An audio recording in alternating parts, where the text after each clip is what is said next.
What is up? Welcome to Four Downs. As usual, Chris Cusack, Andrew Beaton, Danny Nolan here to give you the latest on Duke football. Guys, let's start this off with this game against Virginia Tech last Saturday. Duke dominates in the first quarter. The next three completely dominated by the Hokies. What happened in this game?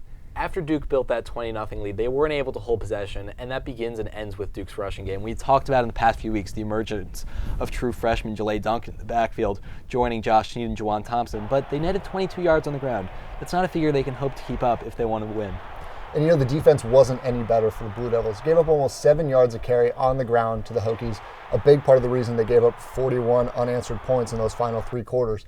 And I think, unfortunately for the Blue Devils, they don't face any worse rushing attacks moving forward. I think you're going to see that especially with Carolina this weekend. Yeah, Giovanni Bernard, the running back for North Carolina, already tore up that Virginia Tech defense that we had a tough time with in those last three quarters on Saturday. Now Duke will have to take them on their own. Now, Coach Cutcliffe already said on Tuesday that they're going to need at least two guys on him at all times to try to get him down. It'll be interesting to see how Cutcliffe and the defense strategize to stop a guy like Bernard. You're probably going to see more defensive backs in the box. Walt Canty's been good against the run all year. But the question will be if North Carolina quarterback Bryn Renner can capitalize on those opportunities with more safeties in the box. But Chris, against North Carolina, can anything happen?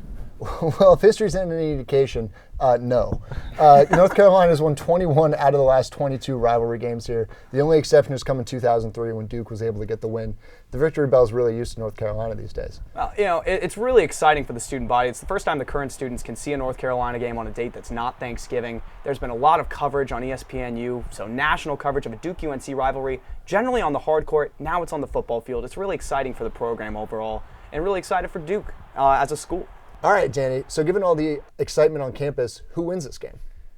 Given everything I just said, it's going to be tough, but I think Duke loses this game to UNC. Coming off a really tough loss at Virginia Tech, despite the 20-0 lead in the first quarter, they allowed 41 straight points. UNC's rushing game is phenomenal with Giovanni Bernard.